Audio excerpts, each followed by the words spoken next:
Suriname merupakan salah satu negara terkecil di Amerika Selatan dengan luas 163.820 km persegi atau sedikit lebih kecil dibandingkan Sulawesi.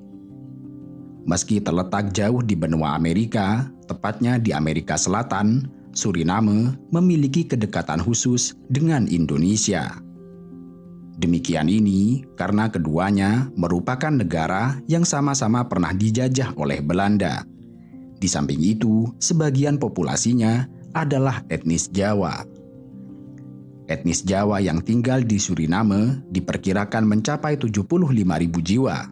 Dan menariknya, penduduk yang berasal dari Jawa itu hingga kini masih menuturkan bahasa Jawa untuk berkomunikasi. Bahkan terdapat wilayah bernama Sidorejo di Suriname dan juga terdapat banyak warung Jawa yang menjual aneka makanan khas seperti soto, sate, pecel, hingga rempeyek.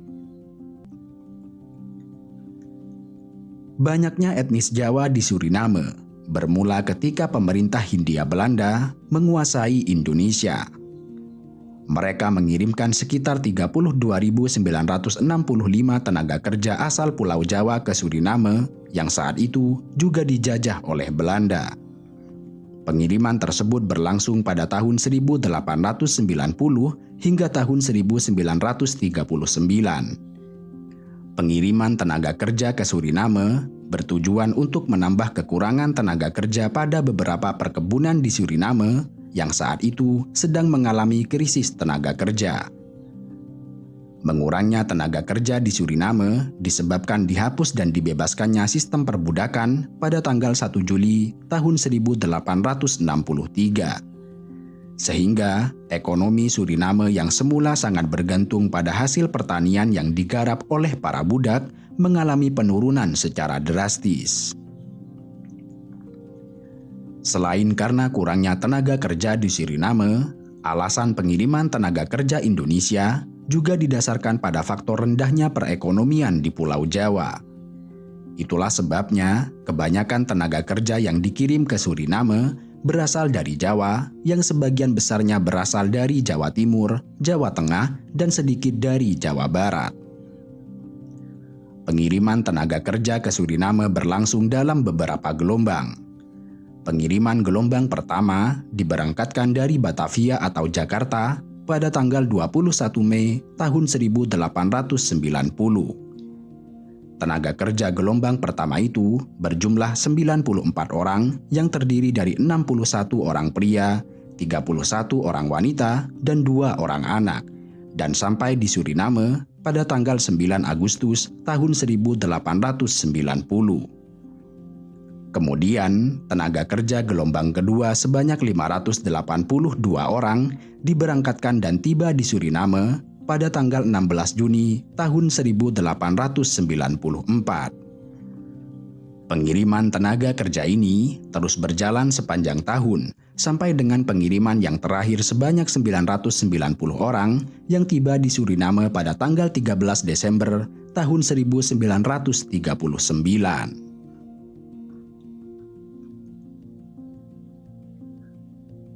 Sebelum menjadi Suriname, negara ini dikenal dengan nama Guyana Belanda.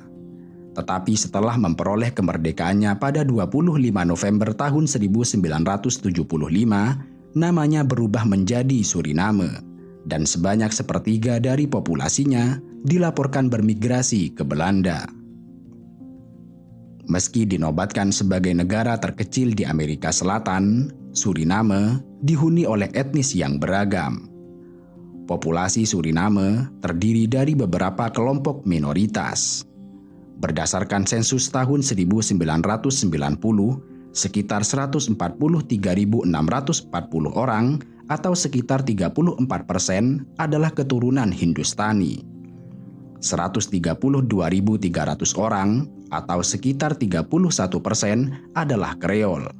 95.740 orang atau sekitar 22% adalah orang Jawa. Kemudian 35.700 orang atau sekitar 8,5% merupakan keturunan Bush Negro. dan 7.560 orang atau sekitar 1,8% adalah Amerindian. Kemudian sisanya, yaitu 5.040 orang atau sekitar 1,2% merupakan keturunan Tionghoa, Portugis, Belanda dan Inggris, kemudian Yahudi, Brasil, dan Lebanon. Karena itu, negara ini memadukan antara budaya Amerika, Asia, Eropa, dan Afrika. Keragaman etnis yang besar di Suriname berkontribusi terhadap kekayaan budaya yang mencakup berbagai perayaan dan festival sepanjang tahun. Orang Suriname merayakan Hari Holi, Hari Natal, Hari Kedatangan Jawa, Hari Kedatangan India, Hari Marun, Diwali, Idul Fitri, Jumat Agung, dan banyak lagi festival dan upacara sekuler dan keagamaan. Sensus tahun 2012 menunjukkan bahwa Suriname memiliki populasi 541.638 individu.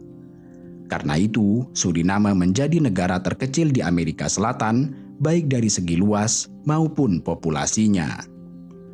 Dan hampir setengah dari total penduduknya tinggal di Paramaribo, yang merupakan ibu kota Suriname.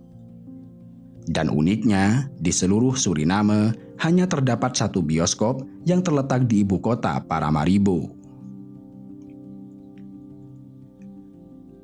Bahasa resmi Suriname adalah bahasa Belanda, yang merupakan warisan dari pemerintahan kolonial Belanda di negara tersebut. Lebih dari 60% orang Suriname berbicara bahasa Belanda sebagai bahasa ibu mereka, sementara penduduk lainnya berbicara bahasa Belanda sebagai bahasa kedua. Suriname adalah satu-satunya negara di luar Eropa yang menggunakan bahasa Belanda sebagai bahasa resmi. Meski demikian, sebagian populasi Suriname mempelajari bahasa Belanda sebagai bahasa kedua mereka.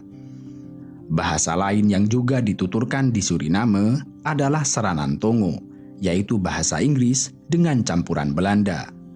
Kemudian bahasa Inggris, Jawa, dan Sarnami. Suriname adalah contoh negara yang berhasil melestarikan alam dengan sangat baik. Sebagian besar tanah negara ini ditutupi oleh hutan hujan tropis yang masih asli, yang menampung keanekaragaman flora dan fauna. Sebagian besar kawasan hutan ini dilindungi dalam bentuk taman alam, cagar alam, dan lain-lain. Negara tropis yang sedikit lebih kecil dari Pulau Sulawesi ini kaya akan sumber daya alam. Perekonomian Suriname bergantung pada sumber daya mineral, terutama minyak, emas, dan biji aluminium. Selain dari sumber daya alam, sumber pendapatan utamanya adalah pertanian, karena lebih dari separuh lahan pertanian di Suriname ditanami dengan padi, yang merupakan makanan pokok bagi warganya. Bahkan, sebagian beras asal Suriname diekspor ke negara tetangga. Dan selain beras, barang ekspor penting lain yang diproduksi oleh Suriname adalah pisang, kelapa, dan juga minyak sawit.